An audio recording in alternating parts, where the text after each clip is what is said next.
இன்று கடவுளின் வார்த்தை. யாத்திராகமம் 26ஆம் அதிகாரம் முதல் வசனம்.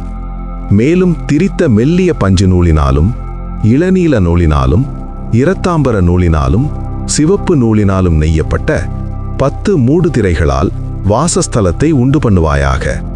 அவைகளில் விசிப்பிற வேலையாய் கேருபீன்களை செய்ய கடவாய். 2ஆம் வசனம். ஒவ்வொரு மூடுதிரையும் 28 முழ நீளமும் 4 முழ அகலமுமாயிருப்பதாக. மூடுதிரைகளெல்லாம் ஒரே அளவாயிருக்க வேண்டும். 3ஆம் வசனம். 5 மூடுதிரை ஒன்றோடொன்று இணைக்கப்பட்டிருக்க வேண்டும்.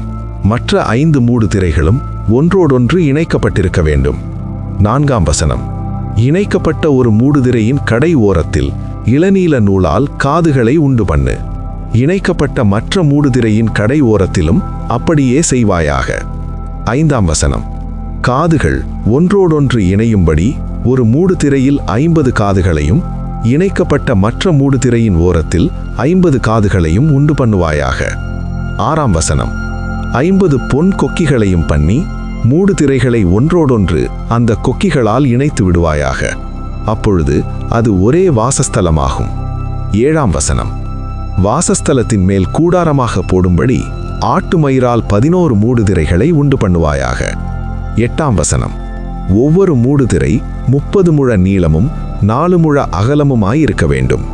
11 மூடுதிரைகளும் ஒரே அளவாயிருக்க வேண்டும். 9ஆம் வசனம். 5 மூடுதிரைகளை ஒன்றாகவும் 6 மூடுதிரைகளை ஒன்றாகவும் இணைக்க வேண்டும். 6ஆம் மூடுதிரையை கூடாரத்தின் முகப்பிற்கு முன்னே மடித்து போடுவாயாக. 10ஆம் வசனம். இணைக்கப்பட்ட மூடுதிரையின் கடை ஓரத்தில் 50 காதுகளையும் இணைக்கப்பட்ட மற்ற மூடுதிரையின் ஓரத்தில் 50 காதுகளையும் உண்டு பண்ணுவாயாக. 11ஆம் வசனம். 50 வெண்கல கொக்கிகளை செய்து கொக்கிகளை காதுகளில் மாட்டி ஒரே கூடாரமாகும்படி அதை இணைத்து விடுவாயாக. 12ஆம் வசனம். கூடாரத்தின் மூடுதிரைகளில் மிச்சமான பாதி மூடுதிரை வாசஸ்தலத்தின் பின்புறத்தில் தொங்க வேண்டும். 13ஆம் வசனம்.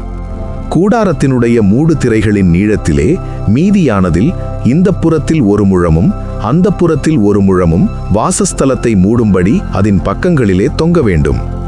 14ஆம் வசனம். சிவப்பு தீர்ந்த ஆட்டுக்கடா தோலினால் கூடாரத்திற்கு ஒரு மூடியையும் அதன் மேல் தகசு தோலால் ஒரு மூடியையும் உண்டு பண்ணுவாயாக. 15ஆம் வசனம். வாசஸ்தலத்துக்கு நிமிர்ந்து நிற்கும் பலகைகளையும் சீத்திம் மரத்தால் உண்டு பண்ணுவாயாக. 16ஆம் வசனம். ஒவ்வொரு பலகையும் 10 முழ நீளமும் 1.5 முழ அகலமுமாய் இருக்க வேண்டும். 17ஆம் வசனம். ஒவ்வொரு பலகைக்கும் ஒன்றோடொன்று ஒத்து இசைந்திருக்கும் 2 கழுந்துகள் இருக்க வேண்டும். வாசஸ்தலத்தின் பலகைகளுக்கெல்லாம் இப்படியே செய்வாயாக. 18ஆம் வசனம். வாசஸ்தலத்துக்காக செய்யப்படுகிற பலகைகளில் 20 பலகைகள் தெற்கே தென்திசைக்கு எதிராக நிற்க கடவது. 19ஆம் வசனம். அந்த 20 பலகைகளின் கீழே வைக்கும் 40 வெள்ளி பாதங்களை உண்டு பண்ணுவாயாக. ஒரு பலகையின் கீழ் அதன் 2 கழுந்துகளுக்கும் 2 பாதங்களும் மற்ற பலகையின் கீழ் அதன் 2 கழுந்துகளுக்கும் 2 பாதங்களும் இருக்க வேண்டும். 20ஆம் வசனம்.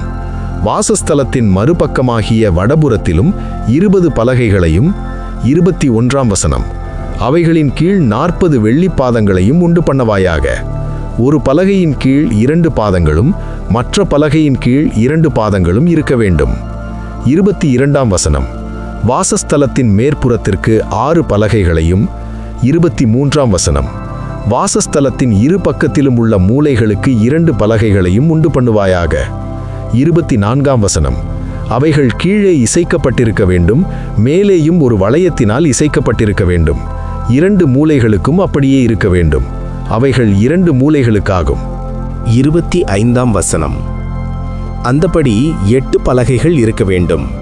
ஒவ்வொரு பலகையின் கீழ் 2 பாதங்களாக 16 வெள்ளி பாதங்களும் இருக்க வேண்டும். 26ஆம் வசனம். சீத்திம் மரத்தால் வாசஸ்தலத்தின் ஒரு பக்கத்து பலகைகளுக்கு 5 தாழ்பாள்களையும். 27ஆம் வசனம். வாசஸ்தலத்தின் மறுபக்கத்து பலகைகளுக்கு 5 தாழ்பாள்களையும் வாசஸ்தலத்தின் மேற்புறமான பின்பக்கத்து பலகைகளுக்கு 5 தாழ்பாள்களையும் பண்ணுவாயாக. 28ஆம் வசனம். நடுத்தாழ்பாள் ஒரு முனை தொடங்கி மறுமுனை மட்டும் பலகைகளின் மையத்தில் உருவ பாய்ச்சப்பட்டிருக்க வேண்டும். 29ஆம் வசனம். பலகைகளை பொன் தகட்டால் மூடி தாழ்பாள்களின் இடங்களாகிய அவைகளின் வளையங்களை பொன்னினால் பண்ணி தாழ்பாள்களை பொன் தகட்டால் மூடக்கடவாய். 30ஆம் வசனம். இவ்விதமாக மலையின் மேல் உனக்கு காண்பிக்கப்பட்ட மாதிரியின்படியே வாசஸ்தலத்தை நிறுத்துவாயாக. 31ஆம் வசனம். இளநீல நூலும் இரத்தாம்பர நூலும் சிவப்பு நூலும் திரித்த மெல்லிய பஞ்சு நூலுமான இவற்றால் ஒரு திரைச்சீலையை உண்டு பண்ண கடவாய். அதிலே விசித்திர வேலையால் செய்யப்பட்ட கேருபீன்கள் வைக்கப்பட வேண்டும். 32ஆம் வசனம். சீத்திம் மரத்தினால் செய்து பொன் தகட்டால் மூடப்பட்ட 4 தூண்களிலே அதை தொங்கவிடு. அந்த தூண்கள் 4 வெள்ளி பாதங்கள் மேல் நிற்கவும் அவைகளின் கொக்கிகள் பொன்னினால் செய்யப்படவும் வேண்டும். 33ஆம் வசனம். கொக்கிகளின் கீழே அந்த திரைச்சீலையை தொங்கவிட்டு சாட்சி பட்டியை அங்கே திரைக்குள்ளாக வைக்க கடவாய். அந்த திரைச்சீலை பரிசுத்த ஸ்தலத்திற்கும் மகா பரிசுத்த ஸ்தலத்திற்கும் பிரிவை உண்டாக்கும். 34ஆம் வசனம். மகா பரிசுத்த ஸ்தலத்திலே சாட்சி பெட்டியின் மீதில் கிருபாசனத்தை வைப்பாயாக. 35ஆம் வசனம். திரைக்கு புறம்பாக மேஜையையும் மேஜைக்கு எதிரே வாசஸ்தலத்தின் தென்புறமாக குத்துவிளக்கையும் வைத்து மேஜையை வடபுறமாக வைப்பாயாக. 36ஆம் வசனம்.